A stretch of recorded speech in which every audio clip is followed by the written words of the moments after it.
Hello and welcome to the Atlas Solutions podcast. My name's Brian. He's Chad, and today we have some product announcements for you guys. Hey, Chad, how's it going? Great, Brian. Welcome, everybody. Today we're going to talk about something it's a little bit hard to grasp for people that are non-technical. It's virtualization. So in particular, we're going to talk about this software called Parallels. If you've been in this world, you've heard about a few competitors. There's VirtualBox, there's Parallels, there's VMware. So Brian, let's talk about Parallels. Yeah, so I've been a Parallels user for several years now. And so just kind of long story short here, I was at the Apple Store last week getting my MacBook worked on. We were talking about the new, what we think, when there's the next level. We have the M1 this year, right? So whatever the next level of that is. And my holdup on those computers was the ability to run Boot Camp, which for those that don't know was you would partition your Mac and have a sole Windows space on that. And Parallels was great because it would actually allow you to access that. And I used it that way for a very long time, just so I could experiment and test Windows things without having to have another computer, right? So if you have enough processor, enough RAM, it works really well. So we were having a conversation. It's like, here's my holdup. And he said, Parallels is working on M1 compatible virtualization. They've been, of course, playing with it for months now. So we had a conversation, but you would have had to be a beta member and contact them and do those kind of things to get into the program. And then maybe it would work for you because it's beta software, right? So this morning, literally at 7:30 a.m., I got an email saying, hey, Parallels 17 is out with M1. It's optimized for M1 and the new Monterey OS coming out in probably September, maybe October. We don't know that yet. But, big advertisement about it. But essentially, it's kosher now. It's not a beta program. You can run it. So Windows should run very well on a Mac. And it even says it's going to have Windows 11 functionality, which I don't know anyone that actually has that yet. Yeah, I haven't seen that one yet either. So I want to kind of break down what virtualization is and how I've used it and how it could potentially help you, or just so you kind of understand how we use it at Atlas. So if you have a computer, computers are made of basic parts: hard drives, RAM, processors. And, in the early days of Windows, it was hard to get enough space to squeeze the operating system on and enough RAM to just barely push through. But we've come leaps and bounds now where a cell phone has more power than, a computer did just a decade ago. So now we have a lot more empty, sort of unused resources. So if you have a computer that's got, say, 32 gigs of RAM, a virtualization allows you to basically slice that computer in half and say, well, I'll let one computer use 16 and another one use 16. This came from the enterprise world where we would build servers, these big, powerful servers that you would spend your money on, 128 gigs of RAM, and you would slice it into a bunch of little computers that did different things. Gives you a lot of flexibility. In the Mac world, I have used virtualization for testing packages and testing deployments so that we can quickly get through what your deployment's going to look like. So we basically build a virtual Mac.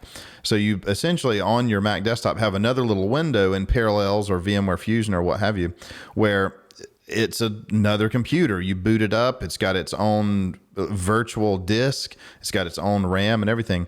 And that way, you can quickly say, well, I wonder what this machine looks like when it boots up. And you can kind of see the process. And then if it goes bad or maybe something doesn't install the way you'd want, you just literally click a button and go back in time and it will start right back over. So you don't have to wipe the machine and wait and reinstall the operating system. You can just kind of quickly go back. And you can also do what's called snapshots, which means, and I can tell you about a deployment I just did recently with Jamf where we had all these little steps along the way, and we needed one thing to happen and then another thing to happen. So I would let the first thing happen and then take a snapshot in time. And then if the second thing happened, great. If not, I'd go back and then test what's going on between those snapshots. So super flexible. But to go back to what you're talking about with today's issues with that is the M1 chip. And I was talking right before we started the podcast about sort of, I'm not going to call it deceptive marketing, but Parallels right now, as of when I'm talking, is the only one that's compatible with the M1. But what they don't tell you is that it's compatible to run Windows virtualization. You still can't load a Mac virtual machine on an M1. So you still have to use an Intel chip, unfortunately. So will that get changed in the future? I don't know. I believe it's a technical hold up from Apple where they don't allow you to side load a separate operating system of the Mac OS variety, at least for now. So if that's your world, just know that you're not alone in the struggles. But virtualization, again, it might be over your head. It's not something that you necessarily are going to use every day, but it is something that we use, and it's a decent topic to talk about. The few instances where we may recommend that to you as a business would be if you have a very, very infrequent Windows use and you don't want to buy a whole Windows box sitting over in the corner and a screen and a monitor taking up space. You just need to pop onto Windows to run that one client that still runs on Windows, that one application that doesn't work on a Mac. That's a great use for it. It's not really intended for living in the software. So I just was talking to an accountant the other day, and they tried the virtualization thing before they came to Atlas, and it just it wasn't great. You know, the experience was just slow, and because you're basically using half of the computer.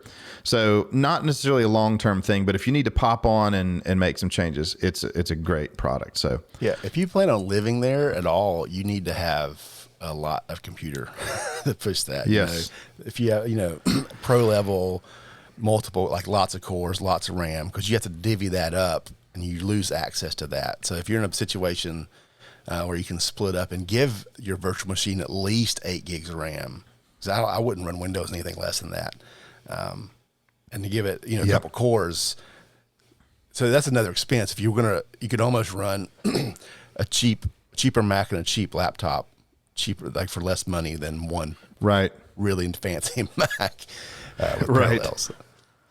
Yeah, it's not for everybody. I think like I said before, it's an interesting topic and it's nice. I like to think about it just because it shows you kind of how far we've come. I remember the first time I heard about virtualization, it was sort of like made perfect sense. Like, oh, wow, you've got all these unused resources and now you can use them. And we're seeing that even with the architecture of the M1 chip where, the computer's now sharing resources. So rather than have the processor and RAM doing this and a different one for graphics, it's like, well, why don't we just make everything kind of in one little box and we can get the most bang for our buck. And as it turns out, for a computer, that makes it even more efficient. So that's why the M1 is super fast. And I'm sure the upcoming, whatever the chip's name is going to be, also equally fast or maybe faster. So if you use virtualization, we're kind of in that no man's land with Mac virtualization. So you kind of still have to have that Intel